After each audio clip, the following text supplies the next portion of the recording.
Лавг сөрөн нь 1988 онд ардчилсан Германы Хааль хотын Мартин Лютерийн их сургуульд экологч мэргэжлэр 1991 онд Монгол улсын их сургуульд агнур зүүч экологч мэргэжлэр тус суралцсан.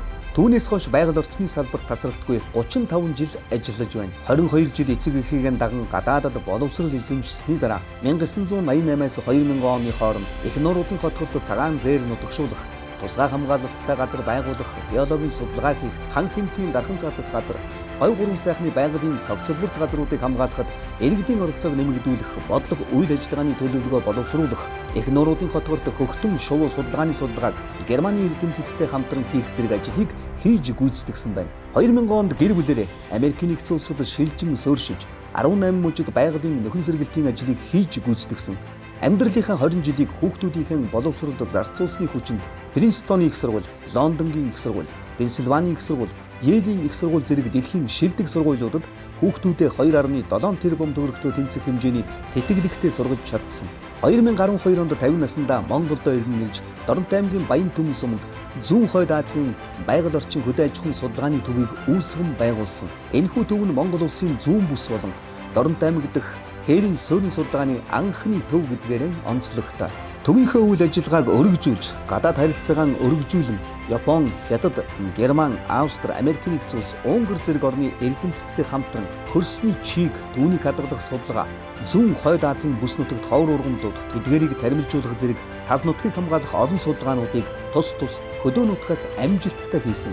Монгол өрх үндэсний загвар аж ахуйг боловсруулж, багийн баг сургуулийг санаачлан өдрөөс өдөрт эзгүүрч илүү сайхан амьдрал хайн дайжиж байгаагийн нэг том шалтгаан болох 6 нас хүрээд хүүхдэд сургуульд өгөх, эцэг их тусдаа амьдарч хөдөөгийн гэр бүлүүд задарч байгаа эмгэнэлд нэг шийдэл болгон Доронт аймгийн Баян Түмэн сумын 4-р багт энх хэдэс багийн баг сургууль байгуулан туршиж баггүй ахиц гаргаад байна. 2016 оноос Доронт аймгийн Баян Түмэн суманд цагуурын цахилгаан станц байгуулсан бөгөөд тус цахилгаан станц 30 минут бүр 7 параметрээр мэдээлэл цуглуулж байна. Энэхүү цагуурын станц нь тухайн бүс нутгийн байгаль цагуурын судалгаа шинжилгээнд чухал ач холбогдолтой мэдээллийг 7 дахь жилдээ тасралтгүй цуглуулж байна. Түүнчлэн нэгдсэн үндэсний байгууллагын уур амьсгалын өөрчлөлт, технологийн төвөөс явуулсан төслийн тэмцээнд 135 орноос сонгогдсон. Орон нутгийн фермерийн мал аж ахуй, эдийн засгийн доктортой хөгжил, уур амьсгалын өөрчлөлтөд дасан зохицох дэмжих төслийг амжилттай хийж гүйцэтгсэн. Үр дүнд нь орчин үеийн хоньны аж ахуйн техник эдийн засгийн үзүүлэлт бэлэн болсон ба өдөртөө 40 гаруй бог, 4-5 бод нядлах жижигхэн махны цех, тэжээлийн аж ахуйн махны цехийнхэн дэргэд байна. Ингээд ердөө 12 ажилтнтай жижиг аж ахуй бий болно. Цаашдаа аж ахуйн энэ загварыг өөр газарт хэрэгжүүлж болно. 2000 арьс цуглуулж Голланд руу экспортлож туршин гадаадын зах зээлд Монгол малын түүхийдийг нийлүүлэх судалгаа хийж дэлхийн алдарт Hermes брэндэд Монголын адууны арьсыг нийлүүлэх боломжийн талаар судалсаар байна.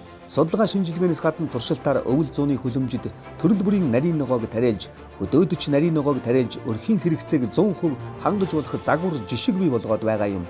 Мөн өвөл зунгүй 30 хүн хүлээн авах хүчин чадалтай аялал жуулчлалын төв болох Farmstay Дорнод мэдээллийн Booking.com, Airbnb.com, TripAdvisor.com гээд дэлхийн аялал жуулчлалын томоохон цахим платформуд дээр байршуулж, дотоодын төдийгүй дэлхийгээс судалгааны аялал жуулчлалын чиглэлээр зочдыг хүлээн аван үйл ажиллагаа нь олон улсад танигдсан. Энэ нь орон нутагт аялал жуулчлал хөгжүүлэх чухал алхам, сайн туршлага.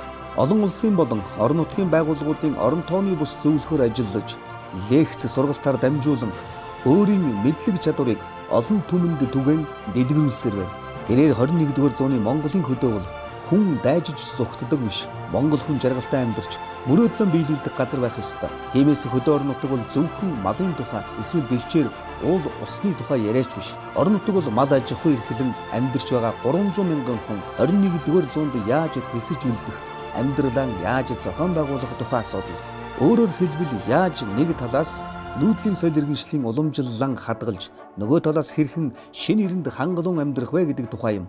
Тэгэхээр энэ бол үнэндээ мал, газар нутгийн тухай биш. Явж хүний тухай ойлголт юм. Яг ийм философик амьдралынхаа жанжин шугамаа болгон гадаадад ажиллаж амьдарч алсан сэхэтнүүдийн төлөөлөл болж Монголдон ирээд тал нутагт малчин болсон сонирхолтой түүхийн эзэн юм. Түүний Монголын дорнод талд мал аж ахуй сургалт судалгаа хосолсон фермерийн аж ахуйн инновацлог шийдэл нэвтрүүлж нүүдлийн соёл иргэншлийг орчин үед нийцүүлэн хөгжүүлэх, хамгаалах үйлсэд оруулсан хувь нэмрийг нь үнэлэн энхийн шагнал олгож байна.